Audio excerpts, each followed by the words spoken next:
અલ્પાના રસોડામાં તમારું સ્વાગત છે। આજે આપણે બનાવવાના છે ફરાળી સુખડી, જે ખૂબ જ ટેસ્ટી છે અને એકદમ હેલ્ધી છે। જો આપણે ઉપવાસ કર્યો હોય અને આવા બે ટુકડા ખાઈ લઈએ તો આપણો આખો દિવસ પસાર થઈ જાય છે। તો ચાલો રેસીપી જોઈએ। તમે મારી ચેનલને લાઈક કરજો, શેર કરજો અને સબસ્ક્રાઇબ કરજો। તો ફરાળી સુખડી બનાવવા માટે આપણે ઇન્ગ્રેડિયન્ટ્સ જોઈ લઈશું। આ મેં 2 કપ સિંગદાણા લીધા છે। આ મેઝરમેન્ટ રાખ્યું છે, તમે કોઈ પણ વાડકીથી સેટ કરી શકો છો। તો આ 2 કપ ભરીને સિંગદાણા છે, આ ટોપરાનું છીણ છે, આ મિલ્ક પાવડર છે, ઘી છે, ગોળ છે અને આ ખજૂર છે। તો હવે પહેલા રેસીપી સ્ટાર્ટ કરીશું।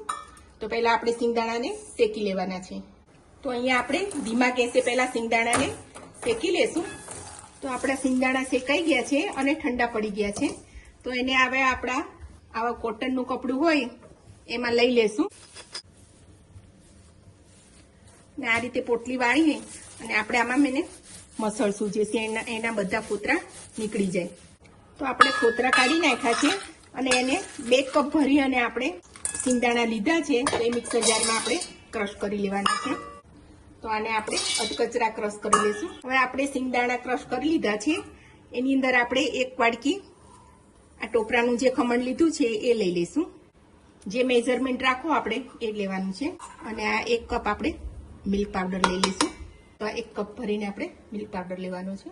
બધું મિશ્રણને મિક્સ કરી લઈશું।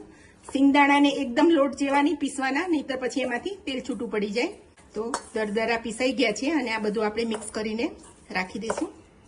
તો આ એક પેનની અંદર આપણે ગોળ લઈ લઈશું। 1 કપ ખજૂર લીધો છે, ખજૂર છે એ જે પોચો આવે છે એ જ છે। અને આ પોણો કપ જેટલો આપણે ઘી એડ કરીશું। જરૂર પડશે તો પાછળથી આપણે 2 ચમચી નાખશું, પણ અત્યારે આપણે પોણો કપ નાખીએ છીએ। હવે આપણે ઘી, ગોળ અને ખજૂર એકદમ સોફ્ટ થઈ જાય એટલી વાર આપણે ગરમ કરીશું। એનો કોઈ આપણે પાયો નથી કરવાનો, પણ એને ગોળને બરોબર ઓગાળી લેવાનું છે। તો આપણો ખજૂર અને ગોળ ઓગળી ગયો છે। થોડીક વાર મેં ગેસ બંધ કરી દીધો હતો અને ખજૂરને પ્રેસ કરી અને એને બધો ઓગાળી નાખ્યું છે। તો હવે આપણે ખજૂર અને ગોળ એકદમ એકરસ થઈ ગયા છે। તો એની અંદર જે આપણે આ મિશ્રણ કર્યું હતું એ મિશ્રણને હવે આપણે એમાં નાખી દેવાનું છે અને આપણે ગેસને બંધ કરી દઈશું। ધીરે ધીરે બધું હલાવી અને એકદમ એકરસ કરી દેવાનું।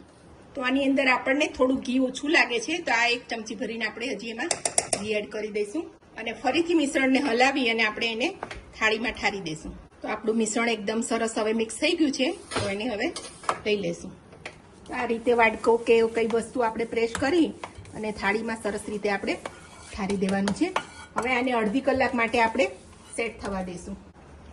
તો આપણે કટ કરી લીધા છે અને અડધી કલાક થઈ ગઈ છે, તો આપણી સુખડી એકદમ ઠરી ગઈ છે। તો હવે આપણે પીસને બહાર કાઢીશું।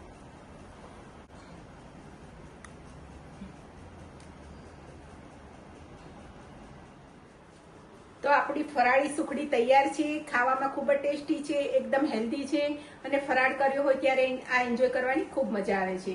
તમે આની સુખડી પણ કરી શકો છો, લાડુ પણ કરી શકો છો ને બનાવવામાં ખૂબ સરળ છે। તો આ રેસીપી તમે જરૂરથી ટ્રાય કરજો। મારી ચેનલને સબસ્ક્રાઇબ કરજો, લાઈક કરજો અને શેર કરજો।